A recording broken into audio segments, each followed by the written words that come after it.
Would like to call at this time the president of Assumption Parish, Marty Triche, to make some opening comment. Marty, feel free to bring anyone else that would like to offer testimony. Gentlemen, if you will, as we ask each spokesman to identify yourself for the records.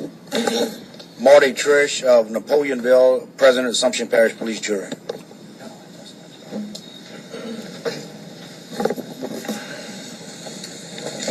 Mr. President, go right ahead with your comments. Yes, thank you. Thank you, members of the committee.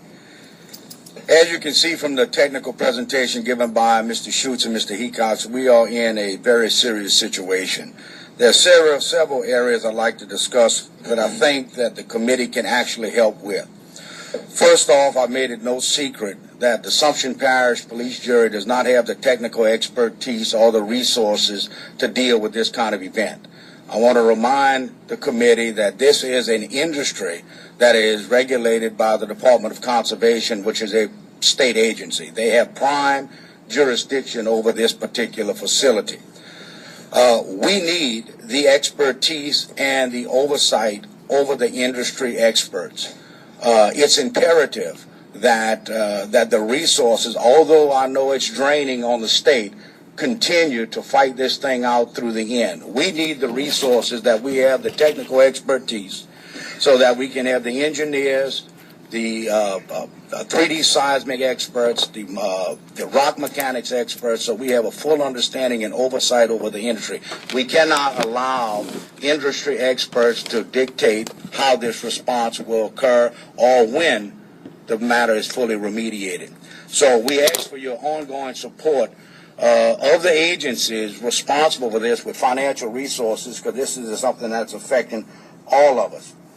As you can see, recently with the OxyChem #1, it has been determined that it's closer to the edge of the salt than originally anticipated. Now, Dr. Hecox stated that it's approximately within a football field, but the meetings I've had, ladies and gentlemen of the committee, that says that the area of potential cone of error is plus or minus 165 feet.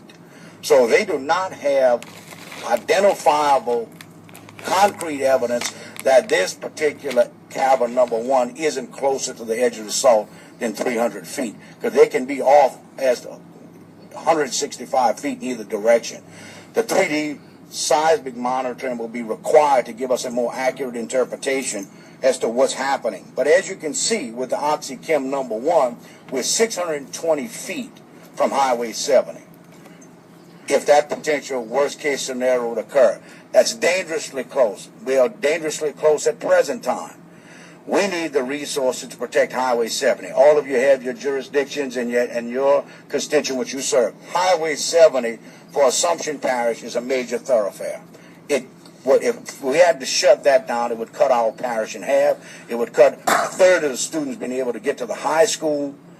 The whole eastern Atchafalaya crawfish basin goes through Highway 70, so it would have not only an economic impact, it would have an emotional and terrible impact on the parish and the region. So we implore you to work with our senators, our representatives, for the resources that we need for the study, for alternative routes and potential routes that we need to ensure the safety of our residents, Highway 70, and if we need to go around if it's jeopardized, we need to have those resources, because it would be a terrible situation for Highway 7 and these residents. Lastly, I want to say a lot of people have indicated, what can we do? And many of you are wondering, we all state we'd like to help. These people, ladies and gentlemen, sitting behind me have been enduring this for 7 months. It has been, God forbid, nobody's been hurt yet, physically hurt, and we hope it stays that way. But these people have been experiencing financial ruin as a result of this. We have people who are out of their homes for 7 months and with no particular end in sight, or paying mortgages, or paying home insurances, or paying upkeep on their homes and trying to live somewhere else. It's becoming a financial burden that they didn't cause. They had nothing to do with this. And we discussed with the governor earlier this week, and Texas Bond is committed to meeting with these residents concerning buyouts or financial compensation.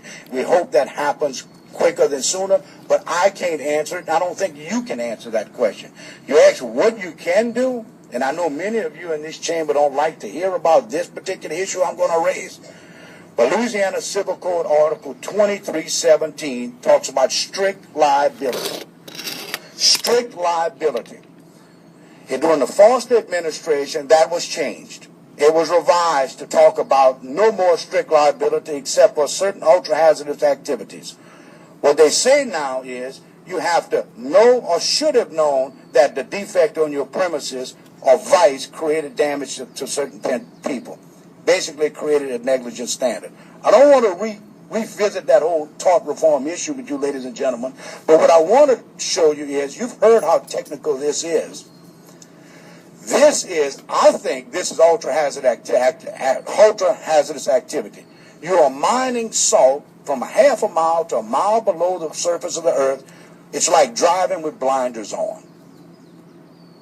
And the reason I raise this is because I've read on several occasions that it has been stated that at the time they mined this cavern, based upon the basic science they had at that time, they thought the salt was configured in such a direction, but now they find with newer evidence or more later data or more advanced data that the salt configuration actually does something else. So to me, what that does is, obviously, Texas Bond last meeting sat up here in front of you and stated we're not sure if we're at fault. They're going to make certain arguments that maybe they didn't know or should have known how the salt was configured because at the latest technical data available at that time revealed something differently. My suggestion to you is that's like driving with blinders on. You're a mile below the surface of the earth. Solution mining salt. I think that ought to be activity deemed ultra-hazardous, and you're liable. If there is a defect on your premises as a result of this type of activity, because they are drilling caverns the size of the Superdome below these people, very near these people's homes. If they're at fault, your cabin collapses, your cabin fails, you're liable. These ladies and gentlemen shouldn't have to pay tens of thousands and hundreds of thousands of dollars on experts through by themselves or through their attorneys to prove what they knew or should have known. Because that's what happens. When these people hire lawyers and they file a lawsuit, they're going to pay the cost of it. And they've got to hire physicists, geophysicists, rock mechanics experts, engineers to prove what Texas Brian knew or should have known to prove their case. My point to you is if you want to help these people, look at it. 2317, this is a hazardous activity. You have a vice or defect on your property and in your cabin, and it causes harm to these ladies and gentlemen, these third-party independent people, you're liable. Pay their damage. They shouldn't have to bear that expense. You're liable, pay their damage. The case could be tried quicker, more efficiently.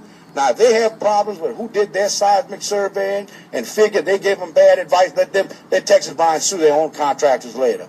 But for these independent third-party witnesses, these third-party individuals, and other people similarly situated throughout the state of Louisiana around these ultra-hazardous caverns, if you're at fault, if your cabin fails, pay them. Period. Pay them their compensation. That's my point. And that's what you can do for them. Revisit that for this activity.